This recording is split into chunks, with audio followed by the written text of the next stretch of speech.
श्री गणेशाय नमः।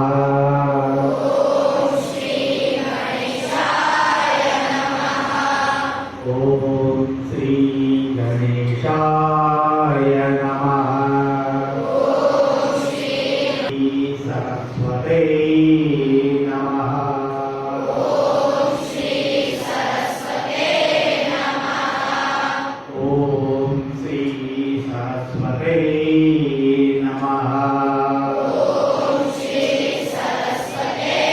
नमः। ओम श्री महालक्ष्मी नमः।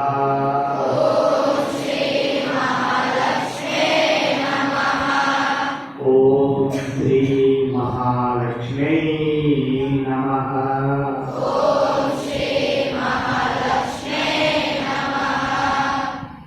ओम तस् श्री नारायण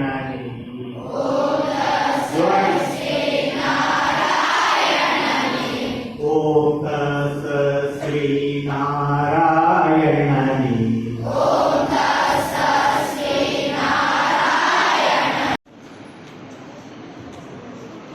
ಮಕ್ಕಳೇ,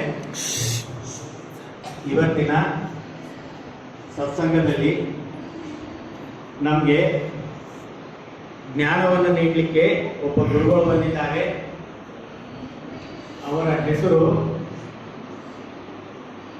ಜಯಂತ್ ಬಾಯಿ ಅಂತ. ಅವರು ಚೆನ್ನೈ, ತಮಿಳುನಾಡು, ಅಲ್ಲಿಂದ ನಮ್ಮ ಶಾಲೆಗೆ ಸಾಧಾರಣ ವ್ಯಕ್ತಿಯಾಗಿ ಕಾಣಬಹುದು. ಆದರೆ ಅವರು ಸಂತ ಮಹಾಂತರಿಗೂ ಕೂಡ ತಮ್ಮ ಜ್ಞಾನದಿಂದ ಅವರ ಒಂದು ತೇಜಸ್ಸನ್ನು ಬೆಳೆಸಿದಂಥವರು. ಅವರು ಓದಿದ್ದು ಕೇವಲ 7ನೇ ತರಗತಿ. ಆದರೆ ಅವರು ಜೈನಿಸಂನಲ್ಲಿ ಅಪ್ರತಿಮವಾದ ಪಾಂಡಿತ್ಯವನ್ನು ಪಡೆದಿದ್ದಾರೆ. ನಿಮ್ಮೆಲ್ಲರಿಗೆ ಹಂಚಲಿಕ್ಕೆ ನಮ್ಮ ಜೊತೆ ಬಂದಿದ್ದಾರೆ. नमस्कार। सभी बच्चे एकदम स्वस्थ हैं? Very good. आज का सभी को हिंदी समझ में आता है ना? Very good. हिंदी हमारी मातृभाषा क्या है? पूरे हिंदुस्तान में हिंदी भाषा ही चलती है। आज हम कुछ बातें करेंगे। आपको बातें करना पसंद है ना? तो आज हम आपके साथ में कुछ बातें करेंगे कि सबसे पहली बात, आप सभी को स्कूल में सिखाया जाता है ना, ABCD सिखाया जाता है ना? क्योंकि यहाँ पर जो बच्चे बैठे हैं वो 6 to 10th स्टैंडर्ड के हैं, तो आप सभी को तो ABCD आती ही होगी। लेकिन आज हम कुछ अलग ABCD सीखेंगे, संस्कारों की ABCD। किसकी ABCD? संस्कारों की ABCD। हाँ। A for art of living. A for art of living. Very good. आप सभी को ये सब बातें क्या करना है? याद रखना है। आप सब याद रखेंगे ना? Art of living. Art of living का मतलब क्या होता है कि हमें कैसा जीवन जीना चाहिए, हमें कैसे। वो राष्ट्रपति अपने जीवन में चाहे कम जिए लेकिन फुल एंजॉय करके जिए। अब हम कब तक जिएंगे हमें पता है क्या? आपको पता है क्या? नहीं पता है ना? तो जितना हमें टाइम मिला है, हम अभी छोटे हैं, व्यवस्थित जिए, किसी को परेशान ना करें, किसी को तकलीफ न दें। ये सब कैसे होता है? आर्ट ऑफ लिविंग में। हमारे हिंदुस्तान में भी सरदार वल्लभ भाई पटेल हुए हैं, हुए या नहीं हुए? आपको पता है महात्मा गांधी जी हुए हैं, चंद्रशेखर आजाद हुए हैं। इन सभी ने जीवन में उतारा है। मतलब कैसे जीना। अगर हमारा टाइम कम भी है तो हम उस टाइम को कैसे एक्सप्लेन कर सकते हैं, कैसे हम हमारे जीवन को अच्छा बना सकते हैं, ये सब बातें इन्होंने सिखाई इन महा एडवाइस। हमें सबसे पहले क्या लेना है? Good advice. आपको पता है ना गुड एडवाइस का मतलब क्या होता है? अच्छी सलाह।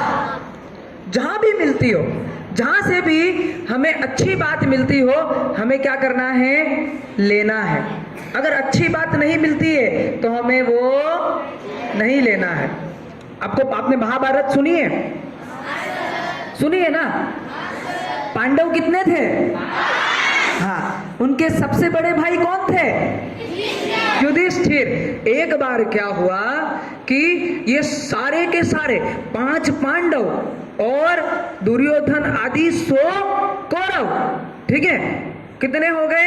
105 जने अपने गुरु द्रोणाचार्य के पास में पढ़ाई कर रहे थे। तो गुरु जी ने क्या कहा कि ये एक लाइन मैं आपको देता हूं, आपको क्या करना है?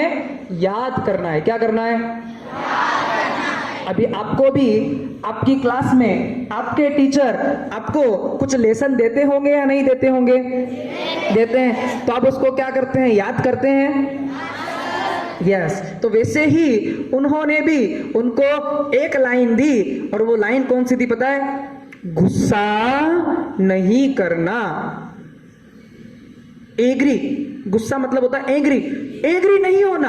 कोई भी चीज हो, कोई भी बात हो, एग्री नहीं होना। ऐसा द्रोणाचार्य जी ने उन सभी को सिखाया। अब इतने सारे बच्चे हैं, वो भी इतने सारे थे, उनमें सबने याद किया, लेकिन युधिष्ठिर को याद नहीं हुआ। युधिष्ठिर को याद नहीं हुआ। युधिष्ठिर वो याद कर, मेमोरी में चढ़ ही नहीं रहा है, मेमोरी में आ ही नहीं रहा है। गुरुजी ने कहा, युधिष्ठिर अभी तक आपने लाइन याद करके क्यों नहीं दी? एक बार बोले, गुरुजी मैं कर रहा हूं। ठीक है, थोड़ी देर हुई, फिर गुरुजी बोले, युधिष्ठिर अभी तक आपने लाइन याद करके नहीं दी, बाकी सब बच्चों ने सुना दी। गुरुजी मैं याद कर रहा हूं। ठीक है, गुरुजी ने तीसरी बार बोला, गुरुजी ने चौथी बार बोला, और गुरुजी 5वीं बार में गुस्सा हो गए और बोले, अभी तक तुमको याद नहीं होता है? तो युधिष्ठिर बोले, गुरुजी याद हो गया। क्योंकि उन्होंने उस लाइन को अपने जीवन में उतार लिया। अभी आपके ऊपर कोई गुस्सा करेगा, महात्मा गांधी सिखा के गए ना, अगर कोई एक गाल पे थप्पड़ मारे तो दूसरा गाल भी आगे कर दो। सिखाया? नहीं सिखाया ना? हाँ। तो वैसे ही युधिष्ठिर ने कहा कि मैं गुस्सा न करूं, चाहे कुछ भी हो जाए, आप मुझे कितना भी चिल्ला लो, मुझे मारो, लेकिन फिर भी अगर मुझे गुस्सा न आए तो वो मैंने क्या कर लिया? अंदर उतार लिया। तो मेरे कहने का मतलब क्या था? Good advice. जहां से भी अच्छी बातें सीखने को मिलती है, वो अच्छी बातें को क्या करना है? ग्रहण करना है। एटमॉस्फेयर क्या है? एटमॉस्फेयर मतलब वातावरण। हमारे आजू बाजू का, हमारे पास का वातावरण अच्छा होना चाहिए। एटमॉस्फेयर अच्छा होना चाहिए। आपके दोस्त हैं, आपके फ्रेंड हैं, सब है ना? तो आपके कैसे फ्रेंड है?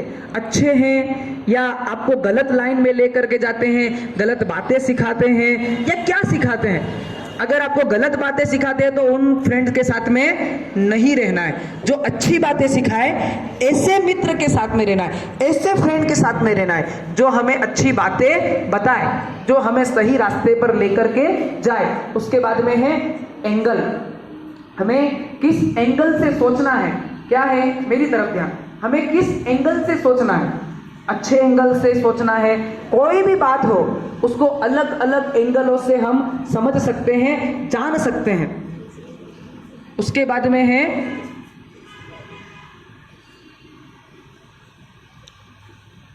एडवाइस। उसके बाद में क्या है? एडवाइस। ये पहली बात मैंने की थी गुड एडवाइस की। अब है गुड अटैचमेंट। क्या है? Good attachment. हमें किसके साथ में रहना है, किसके साथ, वो होता है गुड अटैचमेंट। अगर मेरा सर के साथ में अच्छा अटैचमेंट नहीं है तो मैं सर के साथ रहूंगा क्या? नहीं। तो हमें हमारा अटैचमेंट कैसा रखना है? अच्छा रखना है, गुड अटैचमेंट। अच्छे लोगों के साथ में बैठना, अच्छे व्यक्ति के साथ में बैठना, घर पर जाकर के सिर्फ फोन नहीं चलाना। नहीं तो आज की जनरेशन में हर बच्चा घर पर जाने के बाद में फोन ही चलाता है, या तो उसमें क्या खेलता है? गेम खेलता है। तो ये सब फोन नहीं चलाना है। पहले अपने माता पिता की सेवा करना है, माता पिता की बातें माननी है, ये सब चीजें हमें करनी है। उसके बाद में आता है एक्सपेरिमेंट। क्या आता है? हाँ, जो कुछ भी आप अच्छा ग्रहण करते हैं, जो कुछ भी आप अच्छा सुनते हैं, उसको क्या करना है? जीवन में उतारना है, एक्सपेरिमेंट करना है, खुद के जीवन में लाना है, खुद को समझाना है, खुद के जीवन में उतारना है। तो ए फॉर क्या होता है? Art of. अब आया बी, बी फॉर ब्लेस। क्या है?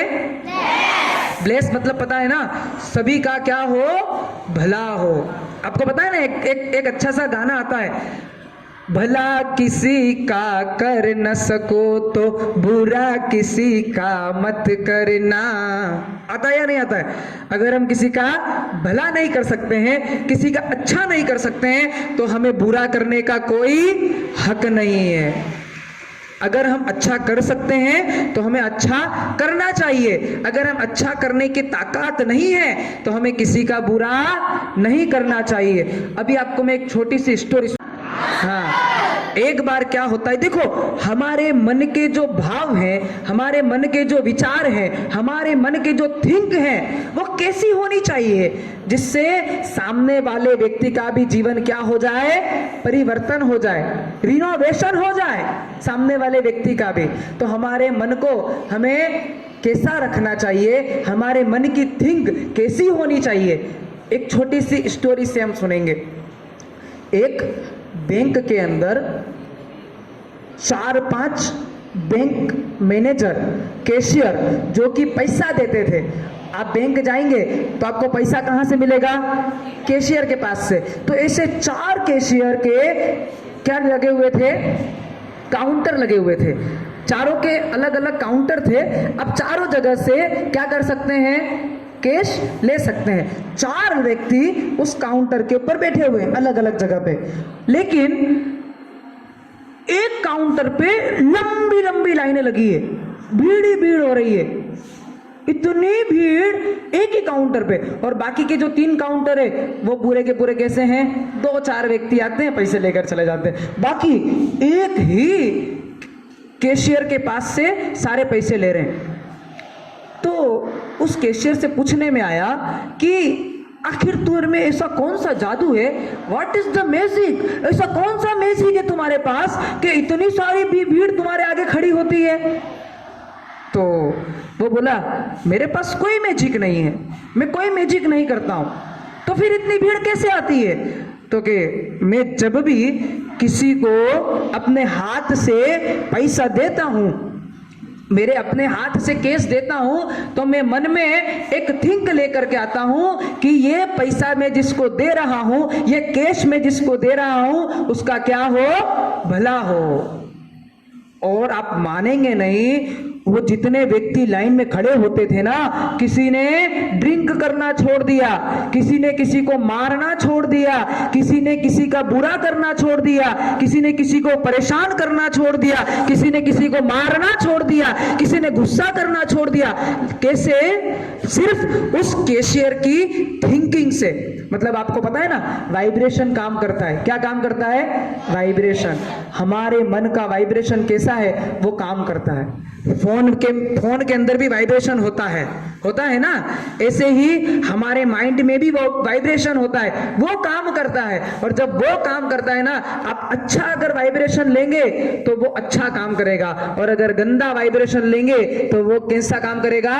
गंदा काम करेगा। तो हमेशा बच्चों, खाना खाने से पहले जब भी आप टिफिन खाते हैं ना, टिफिन में कुछ भी आइटम लेकर के आते होंगे, चाहे वो चपाती हो, रोटी हो, सब्जी हो, XYZ, क्या होता है, डोसा हो, इडली हो, जो भी कुछ आप लेकर के आते हैं या नहीं आते हैं, आप लेकर के आते हैं, तो वो आपको क्या करना है, खाने से पहले 2 हाथ जोड़ करके सारी दुनिया के सभी जीवों के लिए, सभी व्यक्ति के लिए अच्छी भावना भानी है। क्या बोलना है? क्योंकि देखो, हमें तो आज खाने को मिल रहा है, लेकिन बहुत सारे ऐसे व्यक्ति हैं जिनको खाना भी नसीब नहीं होता है। अगर उनको खाना नसीब होता है तो उनके पास में हाथ नहीं होते हैं। क्या नहीं होते हैं? अगर हाथ नहीं होंगे तो खा पाएंगे? नहीं खा पाएंगे। पैर नहीं होंगे तो चल पाएंगे? आंखें नहीं होंगी तो देख पाएंगे? कान नहीं होंगे तो सुन पाएंगे क्या? पीछे वाले बच्चों, अगर कान नहीं होंगे तो सुन पाएंगे क्या? ठीक है, तो वैसे ही अगर हम अच्छी भावना भाएंगे तो हमारे सबके साथ में क्या होगा? अच्छा होगा। तो हमेशा सभी के अच्छे की भावना भाएं, कभी किसी का बुरा। अगर आपका किसी बच्चे के साथ में झगड़ा होता है, लड़ाई होती है, फाइटिंग होती है, तो आपको फाइट नहीं करना है। समझ में आया ना? नहीं करना है। अब तीसरा नंबर, सी फॉर केयर। क्या होता है? ए फॉर, बी फॉर और सी फॉर केयर। केयर मतलब क्या होता है पता है ना? किसी की रक्षा करना, किसी को संभालना, किसी की हेल्प करना। आप हेल्प करते हैं? पक्का? अगर कोई स्टूडेंट आपका मित्र चाहे नहीं है, आप उससे बात नहीं करते हैं, और अगर वो यहां सीढ़ियों से नीचे गिर जाए तो क्या आप उसको उठाएंगे? Very good. तो ये होता है क्या? केयर करना। हमें हमारी भी केयर करना है, साथ में सभी की केयर करना है। समझ में आया ना? देखिए, हमारा ये हिंदुस्तान 15 अगस्त को आजाद हुआ था। क्या हुआ था? कौन सा वर्ष मना रहे हैं? 70 हमारे देश को आजाद हुए को 75 ईयर्स हो गए हैं। अब सोचो कि हमारे देश की केयर करने के लिए कितने सारे व्यक्तियों ने अपना जीवन बलिदान कर दिया, कितने शहीद बलिदान हो गए। चंद्रशेखर आजाद जैसे और सुभाष चंद्र बोस जैसे कैसे कितने ही जने थे जिन्होंने इस देश को बचाने के लिए अपना जीवन क्या कर दिया। हाँ, तो बच्चों मैं आपको यही सिखा रहा हूं कि आप भविष्य हैं इस हिंदुस्तान का। आप भविष्य हैं। क्या है? भविष्य है, फ्यूचर है। आप में से ही कोई चंद्रशेखर आजाद बनेगा, आप में से ही कोई सुभाष चंद्र बोस बनेगा, आप में से ही कोई आईपीएस बनेगा, आप में से ही कोई बड़ा डॉक्टर बनेगा, आप में से ही कोई बड़ा साइंटिस्ट बनेगा। बनोगे या नहीं बनोगे? सबका अपना अपना एक गोल है ना? पक्का? चलो मैं पूछता हूं। हाँ, आप खड़े हो जाओ। बस अब खड़े हो जाओ। हाँ, आप बड़े होकर क्या बनेंगे? लॉयर बनेंगे। हमारे देश के अंदर जो भी अनीति कर रहा है, भ्रष्टाचार कर रहा है, उनको मिटाने के लिए, उनके ऊपर केस करने के लिए, उनका केस जीतने के लिए ये लॉयर बनेंगे। बैठ जाओ।